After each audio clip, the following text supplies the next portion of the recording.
Hello right bags, it's Jade, welcome to an Assassin's Creed Valhalla settlement guide. Your settlement when you arrive in England is one of the main focuses of the game.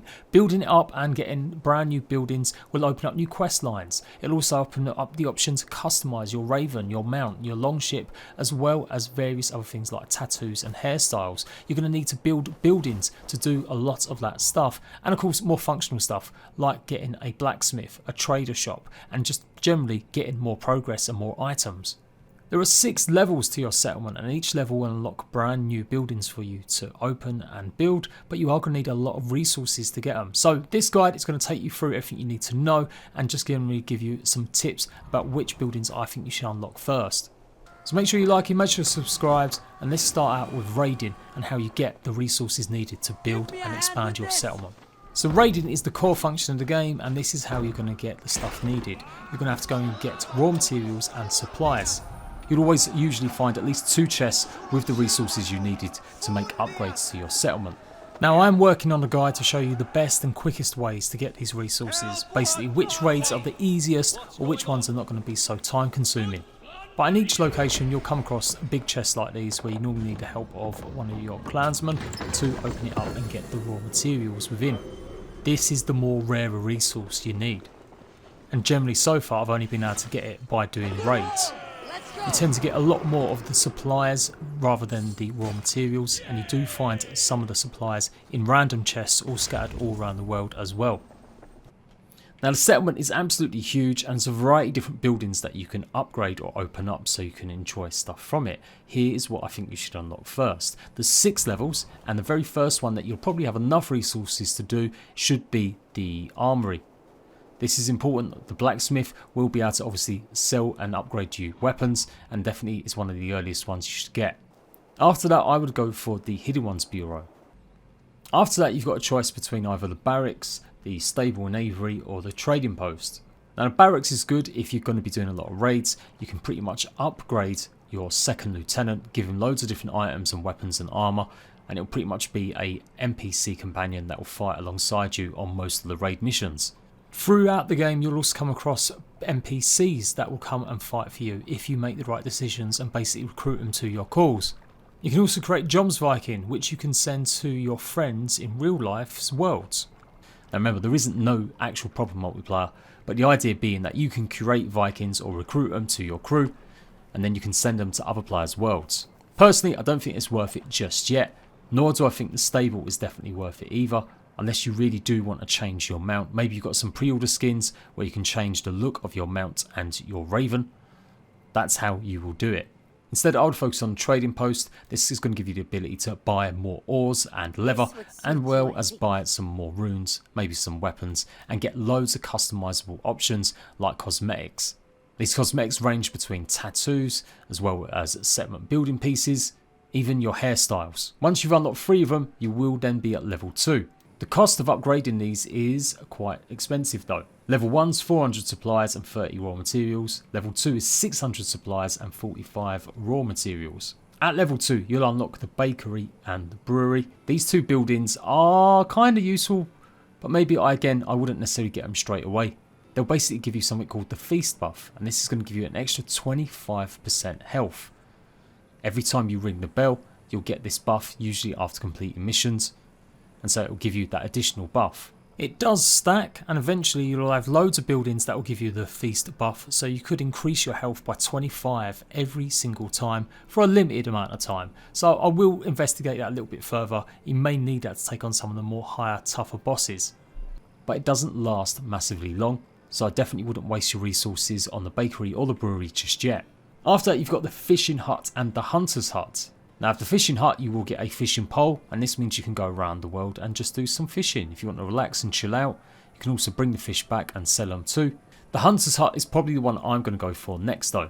Here you can exchange your legendary animal trophies. I've already killed the Bloody Peak elk in Norway, so hopefully I'm going to get something good, and we'll take that out in a second. Beyond that you've got a museum where you can store all of your prized possessions. Again, you're not necessarily going to need that just yet, as there's quite a lot of the Roman artifacts you need to find before you get a decent reward. And that just leaves the tattoo shop. If you really want to customise yourself with your haircuts and your tattoos, you can go ahead and unlock this, and that's how you do it. Likewise, if you want to customise your longship, you can go ahead and upgrade the shipyard.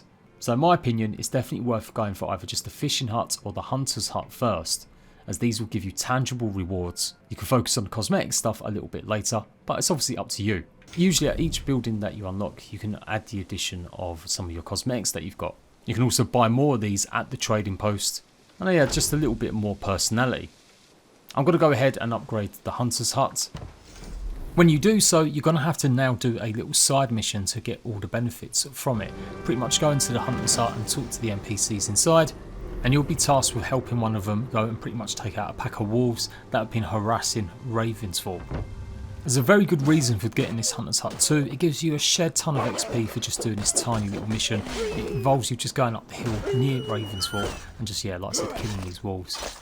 As you can see, 3,400 XP, so definitely worth doing them. Once you complete the mission, head back, and if you have got any legendary skins or heads, you can go ahead and get them sorted. Now, I haven't actually found a way to actually customise it and pop the head in my long haul. I don't know if it's maybe something you can just put a decoration outside, but yeah, I couldn't find anywhere inside the long haul where I could actually put my antler, my elk head.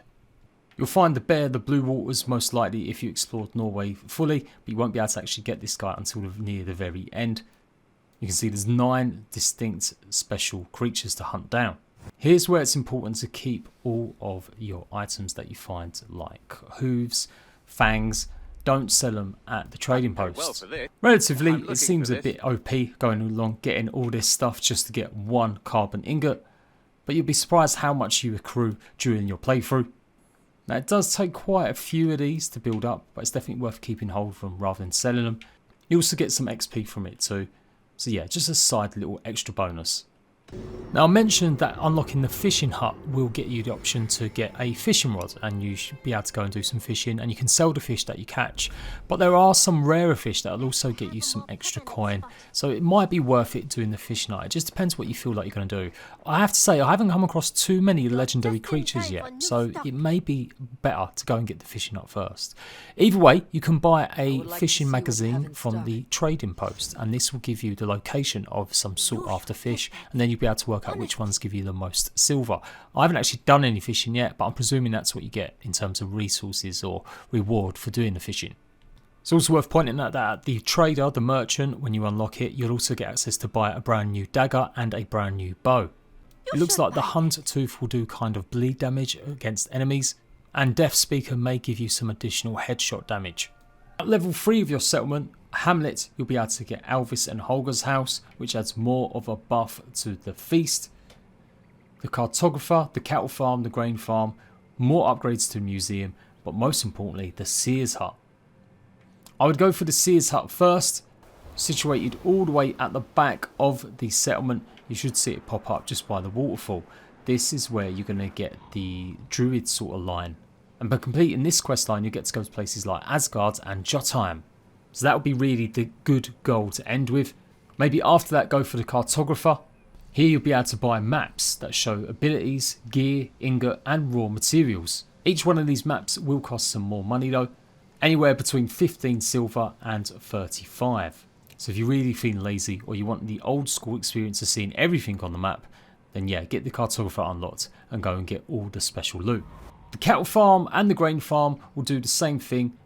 They'll add more to the feast buff, and that is pretty much the guide to the settlement so far.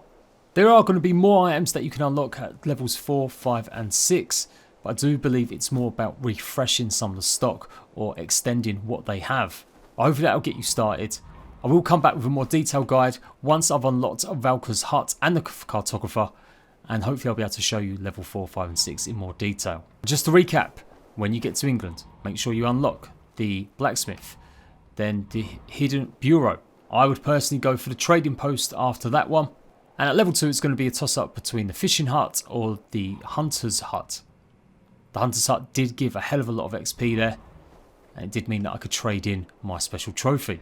Cosmetics for your settlement can all be unlocked by the trading post, and to change the appearance of your raven, your mount, your longship, then you'll need to go and upgrade them specific buildings. If you need any additional help, you'll often find a Ravensfall status inside your room.